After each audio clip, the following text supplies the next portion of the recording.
Hello food lovers, welcome to our channel. నేను మీ రాణి Erramsetti. Friends, ఈరోజు 1 cup కొబ్బరితో అలాగే 1 కప్పు కందిపప్పుతో కర్రీ చేసి చూపించబోతున్నానండి. మీ అందరికీ కూడా తెలిసిన కర్రీ అయి ఉంటుంది, కానీ నేను చూపించబోయే ప్రాసెస్ని మిస్ అవ్వకుండా చూడండి. ఫస్ట్ నుంచి లాస్ట్ వరకు చూస్తే అర్థమవుతుందండి. మనం బజార్కి వెళ్ళి ఇంటికి వచ్చిన తర్వాత బాగా అలసిపోయి ఉంటాం కదా, అలాంటప్పుడు వంట చేసుకునే ఓపిక అనేది ఉండదు. కూరగాయలు కట్ చేసుకోవడానికి కూడా టైం సరిపోదు.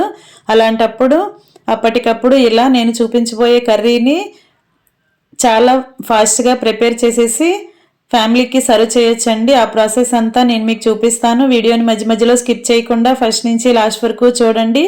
అలాగే నా ఛానల్ని ఫస్ట్ టైం వాచ్ చేసిన వారైతే సబ్స్క్రైబ్ చేసుకుని పక్కనే ఉన్న బెల్ ఐకాన్ని కూడా యాక్టివేట్ చేయండి. నేను పెట్టబోయే రెసిపీస్ అన్నీ కూడా మీ ఫోన్కి నోటిఫికేషన్కి వస్తాయి. ఓపెన్ చేసి చూడొచ్చు. అలాగే ప్రాసెస్ అనేది మీకు నచ్చినట్లయితే స్నాక్స్ కానీ కర్రీస్ కానీ ఏది పోస్ట్ చేస్తే అవి మీకు నచ్చినట్లయితే కుక్ చేసి ఫ్యామిలీకి సర్వ్ చేయొచ్చండి. ఇంకా ప్రాసెస్ స్టార్ట్ చేద్దాం. 1 కప్పు నిండా కందిపప్పు తీసుకోండి. 1 కప్పు కొబ్బరి ముక్కలు తీసుకోండి. కందిపప్పుకి ప్లేస్లో పచ్చిశనగపప్పు కూడా యూజ్ చేసుకోవచ్చండి. లేదంటే అరకప్పు కందిపప్పు, అరకప్పు పచ్చిశనగపప్పు కూడా తీసుకోండి. నేను కందిపప్పుతో మాత్రమే చేసి చూపించబోతున్నానండి. ఇప్పుడు ఆ కొబ్బరి ముక్కలన్నీ మిక్సీ జార్లో వేసుకొని తురుముకోవాలండి, గ్రైండ్ చేసుకోవాలి. మరీ ఎక్కువగా పేస్ట్ అవ్వాల్సిన పని లేదండి. తర్వాత ఆ కందిపప్పుని 2-3 సార్లు బాగా వాష్ చేసుకుని ఇలా ఒక పాత్రలో వేసుకోండి. ఇప్పుడు గ్రైండ్ చేసుకుని పెట్టుకున్న కొబ్బరిని అలా వేసేసుకోండి కందిపప్పుతో పాటు.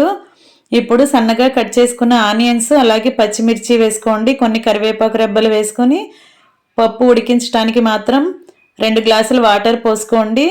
కందిపప్పు అనేది ఉడకటానికి కొంచెం టైం తీసుకుంటుంది కదా.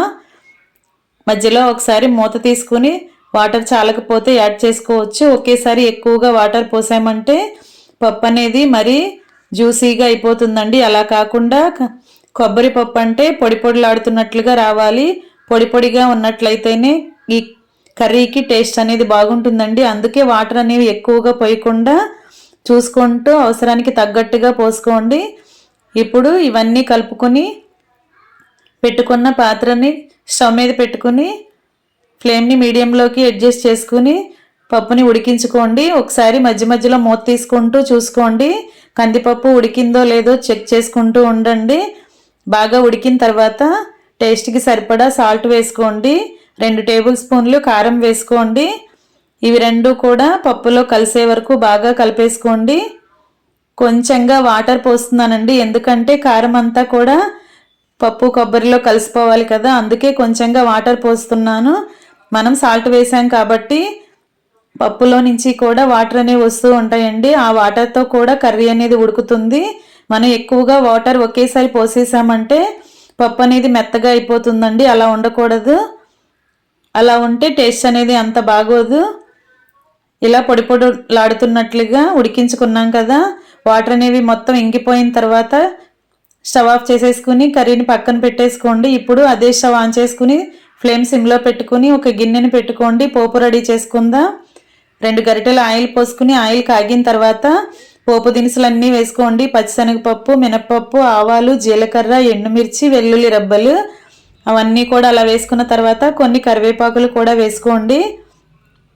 ఇవి మొత్తం కూడా చక్కగా ఆయిల్లో ఫ్రై అయిపోయిన తర్వాత స్టవ్ ఆఫ్ చేసేసుకుని మనం ఉడికించుకుని రెడీ చేసి పెట్టుకున్న కొబ్బరి పప్పులో అలా తాలింపు అంతా వేసేసుకుందాం. ఒకసారి ఈ తాలింపు మొత్తాన్ని కూడా కర్రీలో కలిపేసుకుంటే చాలా టేస్టీగా ఉండే పప్పు కొబ్బరి రెడీ అయిపోయిందండి. తాలింపు వేసినప్పుడు మనం 2 టేబుల్ స్పూన్లు నెయ్యి కూడా యాడ్ చేసుకోవచ్చు.